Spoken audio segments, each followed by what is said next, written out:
As per our schedule, we'll start the program. So, as per today's schedule, in this technical sessions, we have 5 speakers. So, straight away we'll go to this first speaker. Whether we'll go straight away to the first speaker, that governance of a pasture and grasslands, role of local institutions. The first speaker, please. Whether I will give my introduction. Yeah. Yeah. So is my time now to speak? Yes, sir. Yes. Okay. Thank you very much.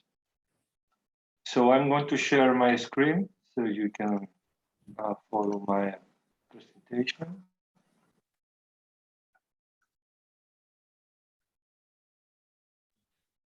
Okay. Thank you very much for inviting me and for the opportunity to share our findings with you. Okay, I'm going to talk a little bit on governance of pastures and grasslands, especially on the role of local institutions. Yeah, the first thing that we would say about local institutions is their origin. Normally, most local institutions that have a common origin, which means are collective governance institutions made by the communities. And that then it came the public governance system, which is made quite recently after the modern states or the colonization, depending on the countries. And then also the private governance system, which is the more recent one, but it's almost eating all the rest. Maybe one of the most important features of common governance in local institutions is their most deep goal, which is the way of the collective interest over the individual interest. What at the end of the day, every local governance system does or should does is to make the collective interest be more important than the individual interest. Okay, this is what is looking for the system. But let's start with the basics. What is governance? Governance is the way the power is shared in a community or in any organization or institution, how the decisions are taken, and how the rules and the agreements are enforced. If you are more interested on exploring the concept behind governance, you can access to this link, which is a quite interesting report on lexicon related with local governance and indigenous people and local communities. But quite often governance is mistaken with management. Management and governance are very much related, but are different things. So what is management? Management is the things that we do after or during the governance. Is what is done to achieve the desired goals: harvesting, planting, moving the livestock around. This is what is management. So it should not be mistaken with governance. From a classical point of view,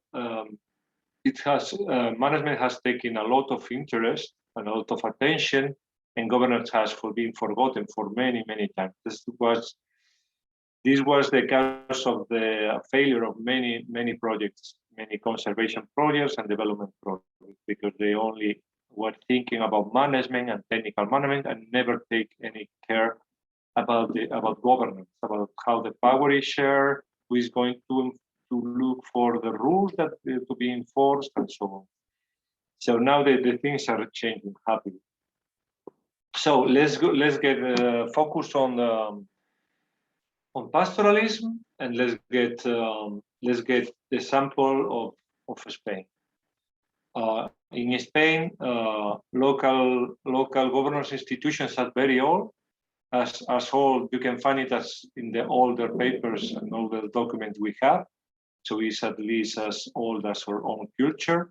For example, we have some common governance systems, grassland systems, that has documents from the 1882. So they have been working for more than 1,000 years, as far as we know. This area, by the way, is now a natural park, so you can imagine the value of the work this community has been done through this millennia. Most grazing lands are common in Spain, are managed by or mostly local communities, but there are also some problems that I'm going to explain later. Some of these local governance systems are transboundary. I'm going to talk about it also, and many are overlapping with national parks because there is a high value of biodiversity in many of these grasslands. Another important thing is the transhumance, which is the extensive movement of cattle all crossing the country, from going to the summer pastures to the wintering areas. And in Spain, we have 128,000 kilometers in length, and almost 500,000 hectares in this system of let's call it drop roads, where the cattle is moving every year seasonally. So let's get more and more in detail from the most wider picture to specific cases, so we can understand much better how it works and what is a local grazing institution, a local governance institution in grasslands. This is the town of Hortonedes, a typical mountain town in Catalonia, in this case.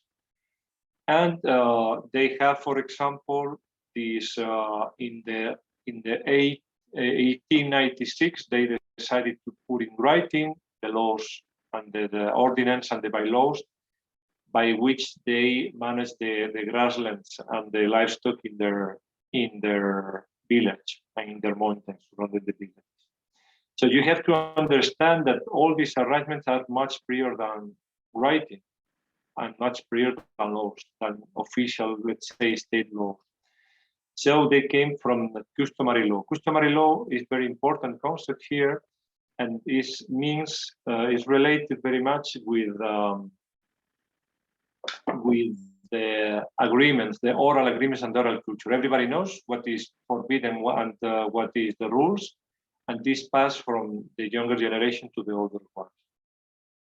So it has been so for millennia. And then there's these processes of putting this law in, let's say, state law or more modern laws. So this is one of the examples. So going to the context, what these documents say is how many cattle, how many livestock each family is allowed to move to the grasslands, in which day the horses should go up, in which day the sheep should go up to the mountains. And so because it's different, the age for the different kinds of cattle. So you take the best of the grasslands without spoiling it. And so on. So these are the rules in which the governance rules that all the community has agreed during many years and trying. So if we go now to a wider perspective, this is a full valley. We are not talking anymore about just one village. And here this drawing, you have several villages on this valley, which are the squares. So some squares form a kind of, let's say, group. There are different groups according to the size and of the villages. So here we have 4 groups. And then we have all the different pastures in the high mountains. This is the border line between the border between Spain and France. So each group of village has the right to only some of these pastures. This is 1 year. The next year, this is rotatory. So the village that has these pastures, the next year will have other pastures, and this is going to be around every 4 years. Every 4 years, our communities return to the same pasture. So there are no problems if you have a pasture that is not so good this year, because you will have it the next year, and so on. So it's okay. So this is the arrangement for the whole valley, and this is managed by the Juntas Ganaderas, Spanish name, which is just the community of livestock owners who sit down and decide how to manage this. This is just one example. This example has been studied mentioned in this report, so we have the link down here if you want to go to the source of the information. But we can go even bigger in the scale of the governance of pastoralism, and this is quite famous treaty between Spain and France, not between Spain and France as countries, but between some communities that are in Spanish territory and some communities that are in the French territory. If you see the people with a red, blue, and white flag on the chest, they are French people, and the other people without any flag, they are from the Spanish part of the border. So this is an international agreement that has been working for centuries now, even in the case of war between Spain and France. So you can imagine how important and how strong this agreement is. This agreement is how to share northern slope grassland and southern slope grassland. These mountains are the Pyrenees that goes from east to west and dividing France and Spain. So what happens is that those communities in the Spanish territory will need those grasslands in the Spanish in the French territory because they are in the northern part, and will be better for late summer because they will have less hydric stress. And the other way around, in early spring, the Spanish grassland will be in the better shape. So French communities will need to go to the Spanish territory. So this way they have agreed to share, and they have agreed some rules for sharing and for taking advantage of northern or southern slope, depending on the season. So in this agreement that they make every year, the French communities provide 3 cows to the Spanish communities as a renewal of the agreement, and they say peace, peace, peace 3 times. It's now considered a tourist attraction and has some recognition from the state. This treaties has no relation with the Spanish or with French law. They are something different. So the cultural values are also very important. This is a drawing from the 1865 that depicts a water tribune of water to arrange all the problems related with grasslands and also watering. This is in the 1865, and you can see here nowadays in the same place, the same government local institution arranging the disputes. This governance system has been recognized by the UNESCO, by the international UNESCO, as immaterial cultural heritage, human heritage. So it's important to see that also governance systems, although you cannot see it or you cannot touch it, they are around and they are important and they are increasingly recognized. So I have been talking about Spain, but this of course is the same in Italy with the regole system, the baldios in Portugal, the crafts in Scotland, also also in Switzerland they have these systems. So it's not something from countries not so industrialized. We have also very industrialized countries. And also you have very different cultures, of course. This, for example, this is the example of the pastoral traditional system in Northern Africa and Middle East, which are called Agdals in the Maghreb and Himas in the Masrek, which is the eastern part. They're already quoted in the Quran, so you can imagine how important they are. So it's also important to understand that these governance systems are overlapping with different layers of other traditional local systems. For example, the forestry that I know that you have, for example, in India, very important forest governance systems.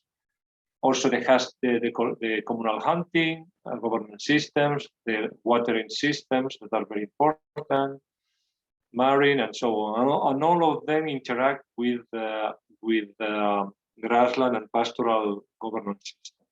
Some community people also even apart from different of these, you can be a commoner in the watering governance system and also a chef, so we can be participating in several of these governance systems. So as you can imagine, this has been neglected for a long time. In the cases of Western countries, as the country I'm from, which is Spain, this has been considered like a backwards, remnants or not more useful system that should be displaced and substituted by the modern laws and modern systems. And also in countries with a colonial history, as you know, it has been displayed also as something tribal and a source of problems that should be changed, that should be destroyed and dismantled in exchange of governance, the laws, the national laws from the government, from centralized government. So this has been going for a long time. But it has one of the big changes that we can talk about on this is the work of Elinor Ostrom. Elinor Ostrom was the Economy Nobel Prize in 2009. And she was studying all around the world, also in Spain. She was studying these local governance systems, including also pastoral and grassland systems. Also in Switzerland and many countries, also even in California. So it's not something from just undeveloped countries. So what she discovered why, well, the first thing that she discovered is that there are many valid systems that are providing very interesting values and are working properly and are very important. So it's not just anymore, the debate is not just about public governance or private governance, but also, thanks to the work she did, the common governance has been also recognized in the scientific arena, but also in the international. So once this recognized the recognition of the importance of local governance systems that mostly are common governance systems, as I told, has been taking place, many researchers and many conservationists and many people start to understand better the values and the importance of these local governance. This is a map of one of the provinces of Spain. What you are seeing are the Natura 2000 network, which is the network of the most valuable sites from the environmental point of view. So very valuable habitats, very valuable species that you see around, like the bear and many others. And if you see in the next picture, these brown are the common forests in the province. So if you see, there is a striking coincidence between the common forests and the areas with better preserved biodiversity. Well, this has, after many years of fighting against this idea that people is bad for the environment always, after many years from the 80s fighting also in the conservationist arena, the world of the nature conservation is increasingly recognized the value of the governance and the traditional management and traditional governance on the conservation of the species and habitat. For example, in the last World Park Congress, well, it's not the last one, there has been another one before, after, sorry. But here, this is the one in 2014, and the recognition to the values and the importance of common governance for preserving biodiversity is very strong. So we have seen that there are many different systems, many different cultural backgrounds. So what they have in common? How can we recognize all these very cultural valuable and cultural diverse systems? We need to focus, the best way is to focus on what they have in common, not so much on what they have in different. And this is how it came in the 80s, also this very interesting concept It was really a revolutionary concept, which is ICCAs, also called territories of life. This is a concept that embraces all these very cultural, diverse phenomena of local governance. So how can we understand an ICCA? So the ICCA has three main features. The first one, you have an ICCA when you have a territory with a well-defined community that has a strong bond, a strong link with a well-defined territory. This is the first condition. The second condition is that this community should have a governance system by their own. And the third one is that this governance system provides a positive output in terms of nature conservation and livelihood for the community. Okay, I have here some examples about what a community can be. Can be the neighbors of a village, can be the members of a legal entity, for example, a society of hunters, like in Spain, or even can be a guild, like, for example, fishing. Okay. Or, of course, livestock owners. Then the governance are, as you know, the different rules, laws, and systems that these communities follow. Yeah, and the results, of course, is very easy to understand. Is nature conservation and good and improvement and good community livelihoods. So going further in this recognition, here we have a very interesting figure.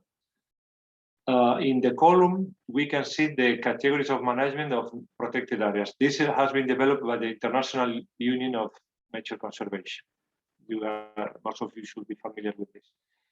So you know that natural parks, so that protected areas can be national parks, natural parks, and other kind of different categories in relation to management. But also, more recently, has been very valuable to discover or to define the governance system, the governance types, which can be governance by government, shared governance between different actors, private governance, and also a type D, which is very important, which is indigenous people and community governance, which are ICCAs. You can also follow more information down here. Thanks to the recognition of this type of governance, it can be, there are many projects starting to explore and mapping and taking and collecting data on the importance of the work that local communities and indigenous people are doing by means of their local governance institutions. Many of them are pastoralists, of course, you can imagine. And although we are only seeing the type of the iceberg, the studies show that they are very important from the economical, social, and also environmental point of view. And they are all around the world. You can see here, for example, an association of ICCAs, the ICCA Consortium, which is a grassroots movement that includes many indigenous peoples and local communities that are governing ICCAs, territories of life all around the world. And we have done also some studies on trying to explore the recognition and the importance of ICCAs in many countries. We have, for example, here the case of Spain. If you go to the link, you can have a more in-deep study of these governance systems and the values they contribute to. And here you have a very recent report, 2021, about ICCAs all around the world with study cases and global spatial analysis and so on. So what are the problems now, the current problems of these local governance systems? As you can see, it's not everything good news. They're still one of the most important drivers for nature conservation and for livelihood for communities, as you can see, as you can imagine, the local governance systems. But of course, the bad policies are affecting them very strongly. For example, in the case of Spain, which is of Europe, of the European Union, which is this report you are seeing here, and this link we have down here. The common agricultural policy is being very detrimental for these traditional governance systems. Because, for example, the subsidies are paid on an individual basis, and this destroys the community, as you can imagine. If they are promoting individualism between all these communities, the decisions were taken before and are still taken in many ways, in many systems, but these policies make difficult to take the decisions in the community and promote that some community members just go by their own, just taking into account their own interests. For example, this European policy, the Common Agricultural Policy, is promoting. They don't say so, of course, and they are not. Is not one of the goals that are written in the policy, as you can see, but this is one of the effects of the policy, because they pay the subsidy depending on the number of cattle, or number of livestock you have. So the more livestock you have, the more money you get. And this, of course, is a way of financing overgrazing in the grassland. And of course, as the payments are individual, it's very difficult for the community to get control, to get collective control of these problems. As you know, the colonial system has been also and is also yet very detrimental. The colonial approach to local governance that try all the time, also in Western countries, is the same situation. The problem for the administration when they are trying to face or to regulate local governance system is that local governance systems are hugely diverse and they're very much adapted to local situations. So it's just the opposite that the states try to. The states want to have one common rule for everyone, try to make everything standard, everything with the same system, and you cannot move around that system. Or you cannot, they don't like exceptions and these kind of things. But this is exactly what commons and pastoral systems are. They change very fast depending on the situation of the season and of the different problems they find. So this is also a big clash between the administration and the local institutions. In many cases, the administration and many countries, especially in countries with a colonialist past, they actively try to erode all these governance systems. And also, you want to, for extractivist interest, you want to get your hands on the natural resources of that community. Let's say the land, the water, the grassland. The first thing you need to do is to erode and destroy the governance system. This is the way of getting all these natural resources for the market to make the commoditization of these resources. And this pressure, and the many governments are pressuring the local communities for this. And as we are close to a crisis on natural resources, as you know, the capital is pressured more and more in these communities that has a well-preserved resources. Another problem, for example, in Western countries is that the population. Many rural areas are in bad shape from the demographic point of view. Are few people, and most of them with aging population. So the communities doesn't have enough people and enough energy to defend and to manage and to govern their country. In many cases, the local administration, like municipalities and councils and so on, are taking the power of these resources. Okay, so this is another problem we have. Many grasslands, for example, in Spain and in Europe, are now managed by the local administration, not anymore by the communities directly, while others still does. Depends on the situation. Well, this is more or less an overview of the threats, and you have here the link, and I'm almost finishing. You have here the link to the report if you want to go deep on this. Thank you very much.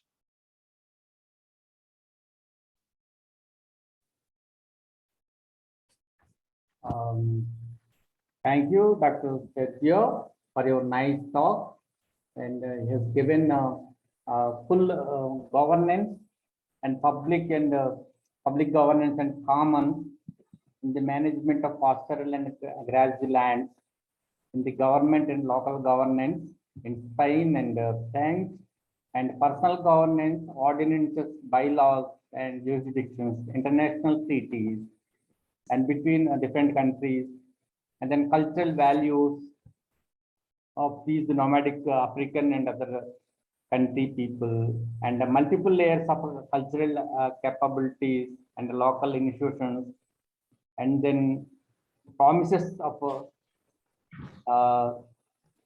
this